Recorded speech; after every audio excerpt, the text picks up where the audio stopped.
Hey y'all, I hope that you're doing well today or tonight.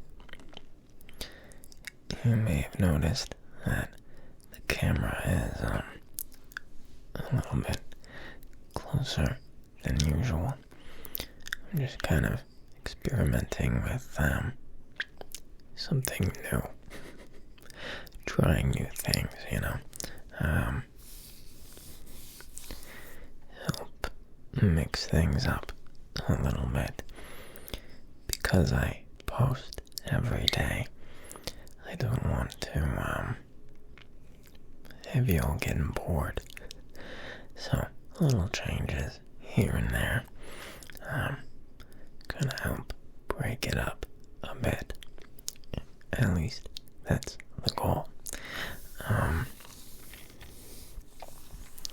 Yeah, and as always, if this is a little too close for comfort, feel free to let me know. I'm kind of all up in your personal space right now. So, I wouldn't blame you. For tonight, I've actually got a trigger that I'll do kind of here and there throughout the video. It's one that I've done before, but it is the wooden coaster here that I got. Nothing special, but it makes pretty good sounds, I like to think.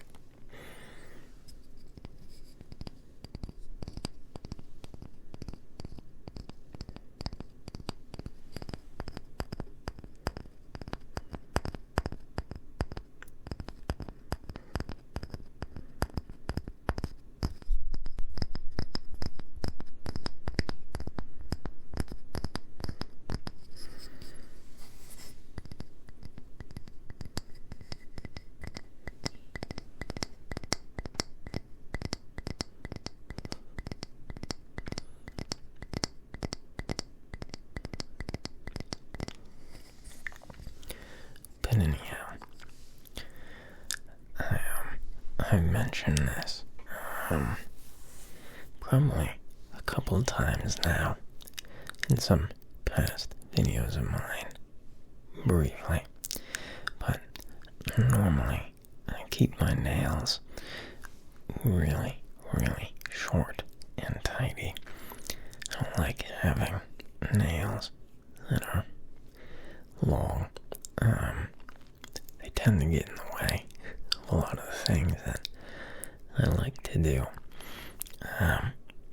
So I keep them very neatly trimmed. But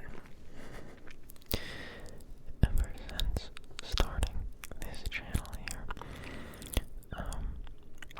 I try to let them grow out a little bit longer than usual, so I can tap on things for y'all and make some better sounds. I usually let them grow out like once every other week or so.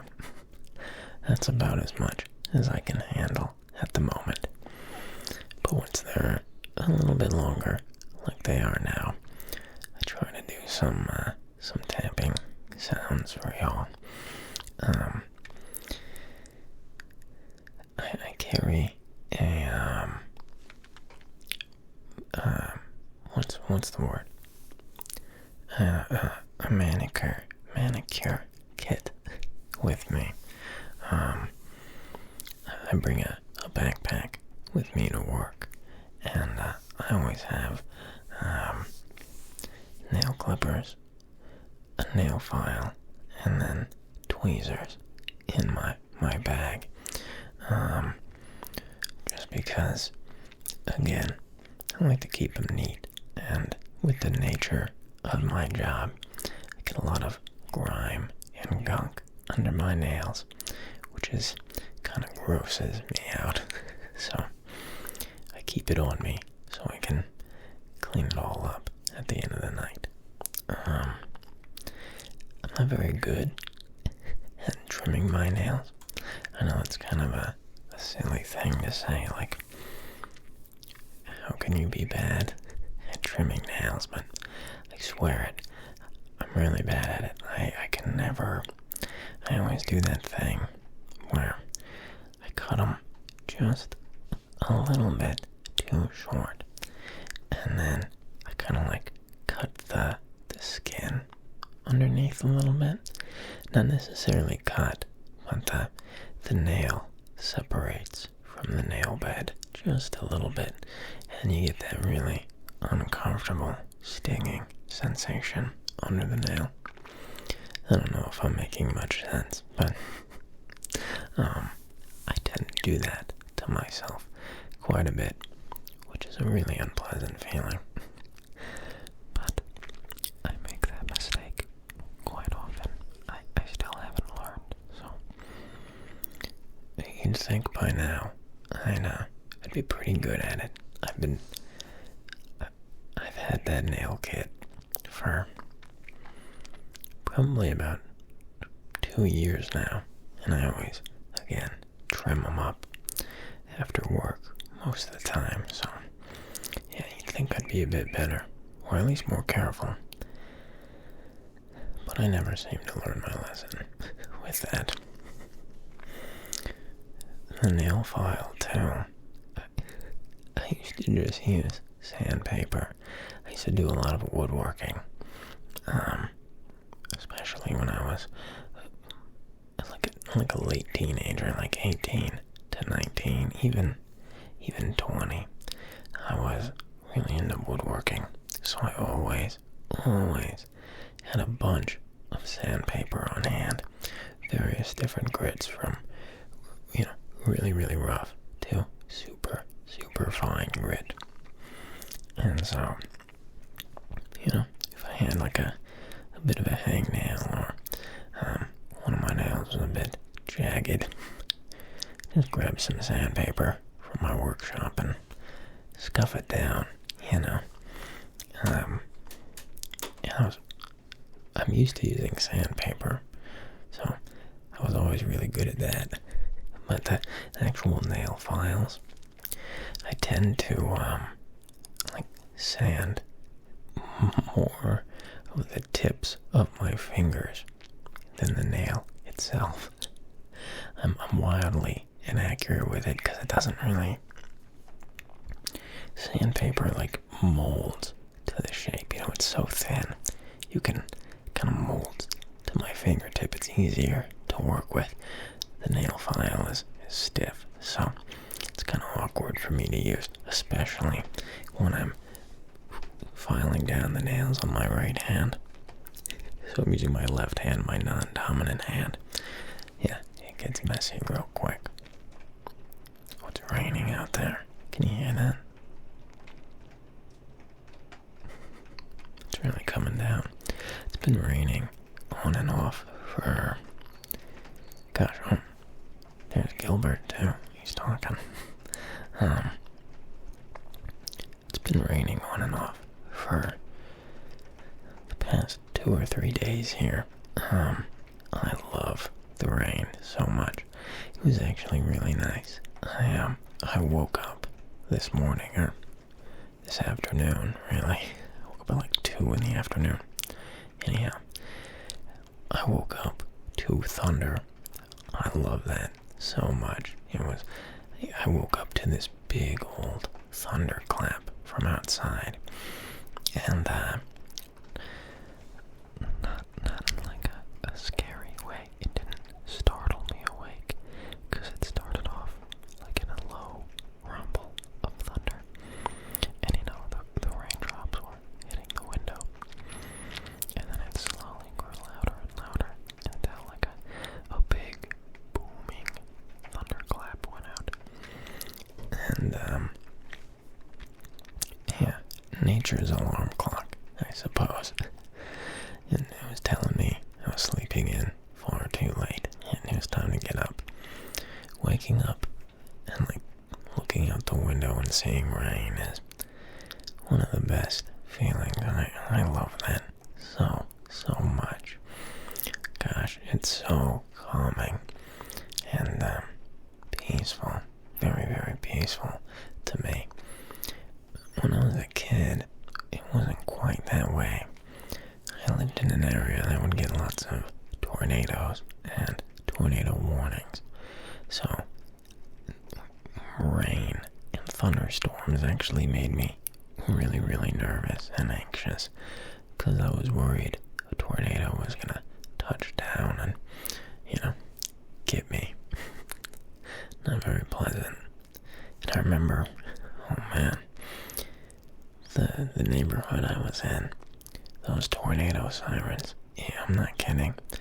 It was not uncommon to hear sirens, tornado sirens, every day or every other day during the summer, especially the later months of summer. So, I started associating rain with tornado sirens, which are not calming at all. Quite the opposite, actually. But, eventually I grew older, and I do not associate it with that anymore, thankfully. But rain is just so calming. I was reading yesterday. I read today as well, but yesterday while I was reading, when I had first started, I was, laying on my bed behind me, and I had the curtains open and the window open as well, and it was pretty warm, so I was letting in a nice warm breeze there. After about an hour, though, the weather kind of shifted into rain, and it was just the best, because before it had even begun to rain, I of course could smell it coming through the window, so I knew what was coming, and I just read for like 2 more hours after that while it rained, and there was a little bit of light thunder as well. Super peaceful. I love that so much. I feel like I can focus a little bit better when it's raining, when there's rain sounds in the background. I find that my focus is quite a bit sharper than it normally is. Do any of y'all experience that? I don't know. Maybe that's just me, but I can focus really, really well with that background noise. And it's only really rain. Any other white noise doesn't really do it for me. It's pleasant. I do enjoy white noise, but it doesn't give me that focus increasing effect. But rain, I swear, if I'm reading like I was the other day when this happened, and I'm kind of getting ready to wrap up my reading session, I'm kind of tired, or I want to mix it up. I want to do something besides reading. I'm getting a little burnt out. If it starts to rain, I get all the energy back, and I'm ready to read for pretty much the whole day if I want to. Something about it kind of rejuvenates my reading spirit. I can just keep going and going and going, and I get so engrossed in the book. The rain sounds help me read clearer, maybe. I don't know if that makes much sense. I feel I already can vividly imagine books as I read them. I always have very vivid images in my mind. But when it's raining, it's so much stronger. I swear, it's like I'm living in the book during that time. It's a pretty cool feeling. I'm pretty fond of it. Speaking of reading, I've been reading this second book in the Wheel of Time, called The Great Hunt. I got it, I think 3 days ago now. And I've been reading about 100 pages or so a day. After this, I'll read more of it, and I should be around 300 pages or so into the book. It is really, really good so far. As always, I'm not going to spoil anything. But wow, it is just really, really great. It picked up a lot quicker than the first one did. The first one was a lot of setup. Not that there's anything wrong with that, and it wasn't slow by any means, but this one just really gets right into it. Yeah, really, really good. There's still a lot of things I don't understand about the book that I'm not aware of, and probably won't be for a very long time. The book loves ambiguity. It's like its specialty. But it's so good. I'm really enjoying it so far. Speaking of books, I think I mentioned this yesterday, maybe the day before. I can't remember. But I've been considering getting into bookbinding for quite a while now. It's kind of a natural next step for me, doing leather work for so long and reading for so long as well. I can kind of combine my love for those two things into one thing. So I feel it's kind of natural to teach myself how to do that. I'm thinking I'm gonna get into that a little sooner rather than later. I need a couple new tools. It's gonna cost probably around $300 to get the rest of the tools I'll need for that.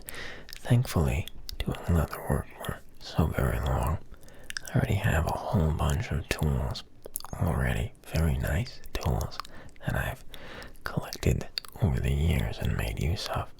So, quite a few things I already have, but there's also quite a few things that I don't, that are more specialized for bookbinding. So yeah, I'm gonna have to spend a little bit of money to get set up, but those tools will last me the rest of my life. So $300 for tools that will outlive me, and a new hobby that I think I'll thoroughly enjoy is a fair price, I believe. So I'm excited for that. It's gonna be pretty cool.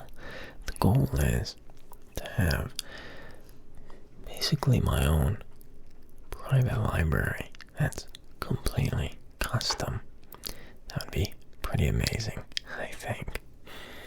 I can just imagine my shelves full of all the books I love, and all with hand-bound leather covers on them. It's gonna be pretty cool, I think. Ooh, sorry, my eye/nose itches a bit, but that's kind of the dream there. A completely customized library. That'd be really cool. Really, really cool. I think the first book that I'm going to bind is Perks of Being a Wallflower. That's my favorite book of all time. So I think it's only right that I start with that. There is already a hardcover version of that book that exists, but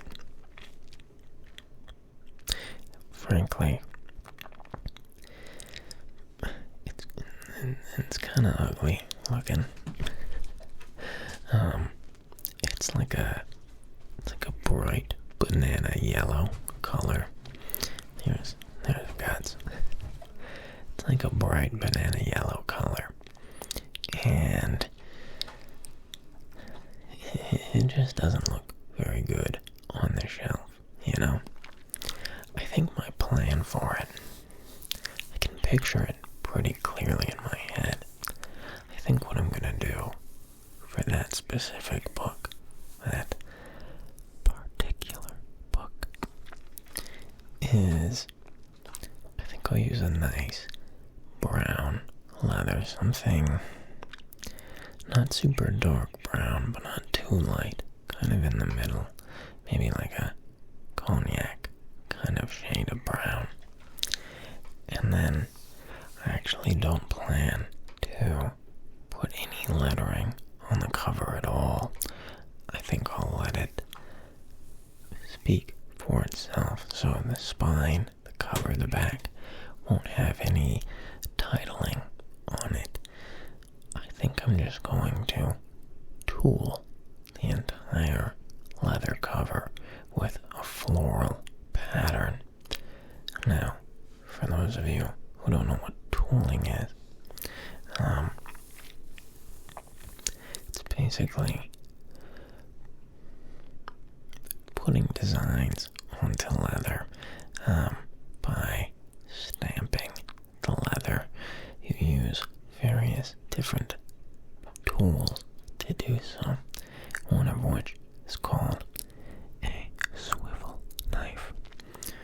And it's about that tall, and it's a little tiny blade on the bottom, and then on top is a little, you hold it with these two fingers, and then your index finger is on top, pressing down, and that top part that your index finger is on swivels around. So it gives you lots of control, and it cuts just the surface of the surface of the leather, and then you can cut designs into it. Once that's done, you take various different leather stamps, such as a beveler, and basically it's just a metal rod with various different designs. They do different things. I won't get into all that because there's dozens, if not hundreds of them. You take whatever you're going to use in a mallet, and you slowly work the leather, tapping away at the design you're making. So, yeah, I think I'm going to do just a very intricate floral pattern all the way around the entire book, in like, yeah, light-ish brown. Obviously I'm not selling it or anything like that, so there's really no need for it to be titled in this case, because it's for personal use. I know what book it is, because I made it. So, well, I didn't make the book, but I bound the book. You get what I'm saying. So, yeah, I think that'll be my first book binding endeavor. I have plenty of experience tooling leather. Well, plenty might be a bit of an overstatement. I'm pretty okay at it. It wasn't my specialty, but I'm not, what's the word I'm looking for? I'm not a stranger to it. I've done it a good bit. Nothing as intricate as I have planned, but I can pull it off. I'll have to go a little slow, but I can do it, that's for sure. So, yeah, it'll be, I still haven't, I've never bound a book before, so there's some stuff to learn there, but the tooling and the leather working bit of bookbinding shouldn't be any problem for me. So I've got a little bit of an edge up in that regard. I'm excited. if you can't tell, to give it a shot. I'm curious to see how long a project like that is going to take. I can imagine the bulk of my time is going to be with the tooling. Especially because I'm not just doing the front cover. Now, luckily,